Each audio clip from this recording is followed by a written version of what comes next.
might have been The Lion King. I went up and they had us singing this whole big circle. So it was like an audition, but it's like, yo, who gonna see me? You know, but yeah, I guess that was like my first audition was the Lion King. Yeah. I really loved Crooklyn as a kid. I loved Crooklyn. Yeah, and I think that that was a good one. Yeah, that's a good one. That's a good one. And it's one of Spike Lee's lesser known gems, even though I do think that it is beginning to build a cult following around it. Right. But I think that there was something about it, even though I wasn't from Brooklyn and I didn't grow up with a gang of brothers.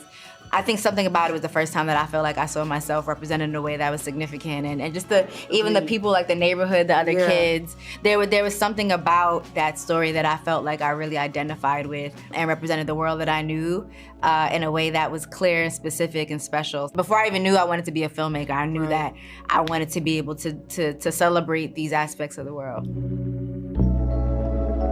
I know who it was. Ooh. It was Tupac Shakur in Poetic Justice. There was something about what he gave in that role, and I saw him in a whole different way.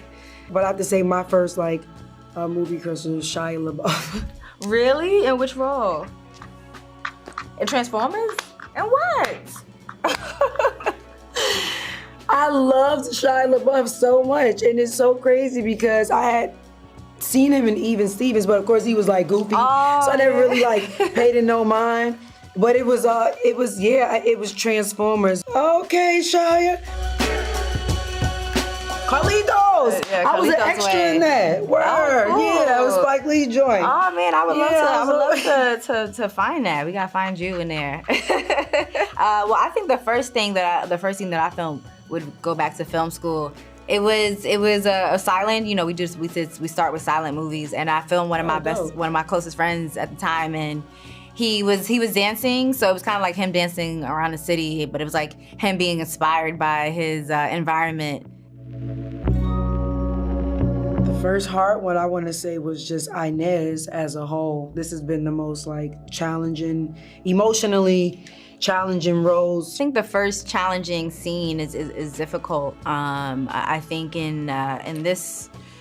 within this movie, there's so many big moments. Yeah, we got straight to it. Yeah, we literally got straight to it. Yeah, so many big moments, so many challenging moments, and it is always a question of how are you gonna get through it, but then you do. So it was hard. I think it's hard right now trying to narrow it down to one. Yeah. It was heavy from start to finish.